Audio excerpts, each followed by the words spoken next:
Hey scholars, how are you? I hope you guys had a good long weekend.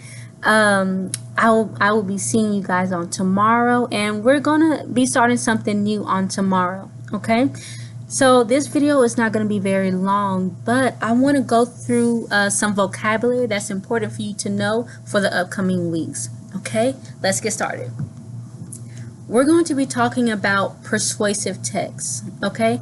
Persuasive text, it's a type of informational text. It's a type of nonfiction, but under that nonfiction category it's called persuasive.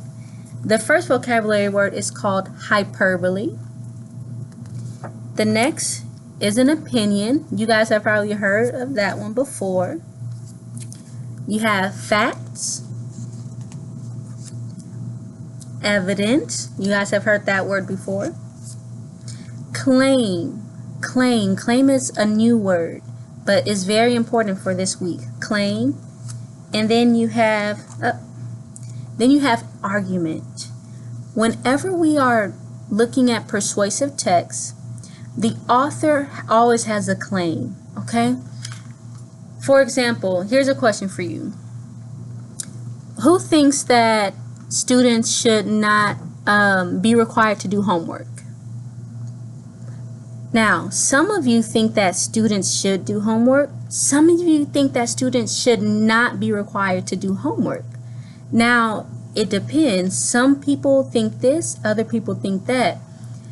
Now, whatever your opinion is on that question, that's your claim. If you say students should not do homework, that's your claim. If you say students should not be required to do homework, well, that's your claim too. And when we're reading persuasive text, authors, they have a claim. That's their statement of opinion. That's what they think. Let me show you this. In our book, we're looking at persuasive text, okay? And there's different types of persuasive text.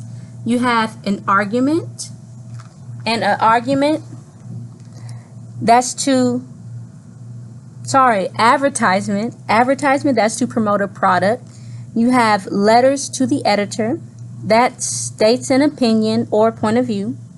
And then you have opinion essays. That's to argue for or against a topic. Just like we said, if you think that students should do homework or students should not do homework. Now you have elements of a strong argument, a well-organized structure, a clearly stated claim in the introduction. That means, what's your opinion? Don't just give me some evidence, but what are you saying? What's your opinion? And then reasons that support the claim, evidence based on research or expert opinion, and then a conclusion to sum up the argument. So guys, that's the main things we're going to talk about this week. We're going to talk about the claim. And pay attention to this because you will have questions over this. The author's claim, that's the statement of opinion that the author is trying to make. Okay? A fact, that's a statement that is true and it can be proven. An opinion, that's what somebody thinks. It's not true, it's just someone's opinion. But also, just because you agree with an opinion, it doesn't mean that it's fact. For example, I could say the sky is blue. Okay, that's a fact. That can be proven. We can look up and we can see that the sky is blue. Now, but look, what about for an opinion? I could say that LeBron James is the best basketball player ever. Well, you might agree with that, you might not. That's my opinion. That's just what I think. And just because you might agree with me, it doesn't mean that everyone in the whole world agrees. Okay, that's just someone's opinion. It's what someone thinks. And hyperbole.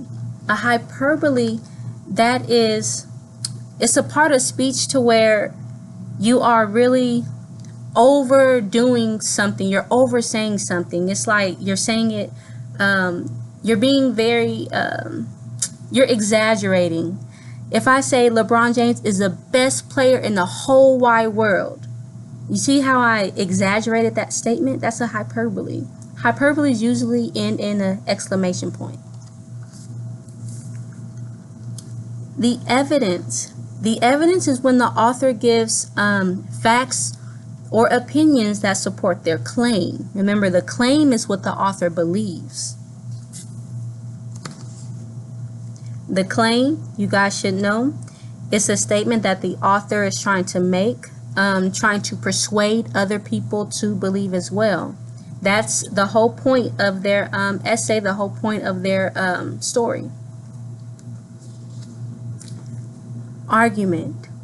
That is when you are trying to persuade someone to agree with you. And we might do this with our brothers and sisters. We might do this with other people, our classmates. You might argue, get into an argument, but an argument isn't always bad. An argument means that you are stating your opinion and your reasons why you believe it. And then the other person states their opinion and the reason why they believe it. It's just an argument. So it's like a debate going back and forth, but it's not a bad thing when you're doing it in a healthy, constructive way, okay? And you're not yelling or anything like that. Those are the vocabulary words that we're going to go over for the next 2 weeks. Be on the lookout for the Kahoot. And oh guys, please watch this video again. I want you to know what each one of these words mean, okay? Especially claim. That's a big one. Fact, opinion. We need to know what those words mean. So I will see you guys tomorrow. Watch the video tonight, okay? And be on the lookout for the Kahoot. I will see you guys in the morning.